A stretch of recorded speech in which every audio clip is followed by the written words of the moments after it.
익숙함은 돌이킴을 늦춘다. 이는 그들로 보기는 보아도 알지 못하며 듣기는 들어도 깨닫지 못하게 하여 돌이켜 죄의 사함을 얻지 못하게 하려 함이라 하시고, 믿음은 때로 분명해 보이지만 실제 삶에서는 그렇지 않을 때가 많습니다. 하나님을 믿는다고 말하면서도 그 믿음의 목적이 언제나 하나님 자신을 향하고 있는 것은 아닙니다. 어떤 날은 문제 해결을 위해 하나님을 찾고, 어떤 날은 내 계획이 잘 이루어지기를 바라며 기도합니다. 그런데 또 어떤 날은 하나님의 말씀을 듣고 싶어 교회에 앉아 있습니다.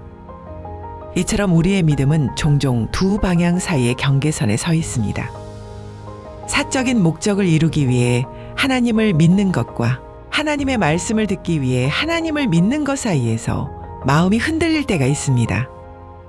예수님의 제자들도 비슷한 질문을 했습니다. 왜 예수님은 많은 사람들에게 비유로 말씀하셨을까요? 이에 대해 예수님은 이사야의 말씀을 인용하시며 설명하셨습니다. 보기는 보아도 알지 못하며 듣기는 들어도 깨닫지 못하게 하여 돌이켜 죄 사함을 얻지 못하게 하려 함이라.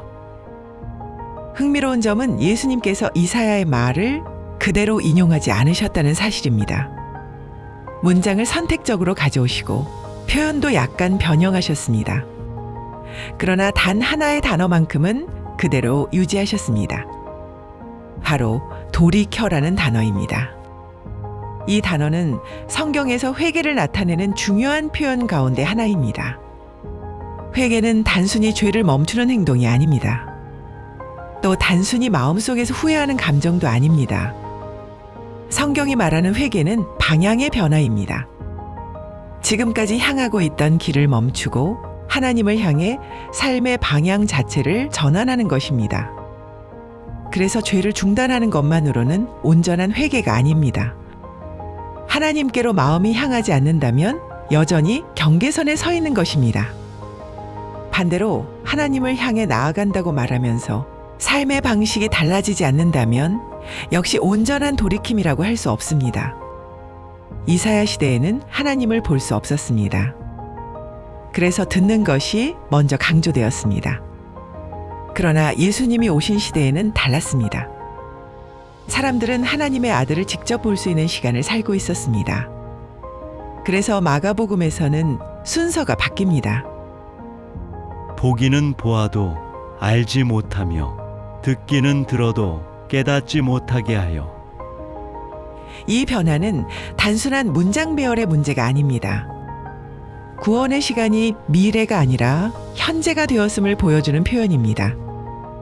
하나님의 아들을 보는 그 순간, 말씀을 듣는 그 순간에 돌이킴이 일어나야 한다는 선언입니다. 우리는 종종 회개를 내일의 일로 미룹니다. 조금 더 상황이 정리되면, 조금 더 마음의 여유가 생기면, 조금 더 준비가 되면 하나님께 더 가까이 가겠다고 생각합니다. 그러나 성경은 말합니다. 돌이킴은 내일의 결단이 아니라 오늘의 선택이라고 말입니다. 경계선은 오래 서 있을수록 익숙해집니다. 결정을 미루는 시간이 길어질수록 방향을 바꾸는 일은 더 어려워집니다. 그래서 믿음의 본질적인 질문은 이것입니다. 나는 하나님을 통해 무엇을 얻으려고 믿는가? 아니면 하나님께서 하시는 말씀을 듣기 위해 믿는가? 돌이킴은 이 질문에 대한 삶의 대답입니다. 오늘 우리는 무엇을 멈추어야 하고 무엇을 향해 방향을 바꾸어야 할까요?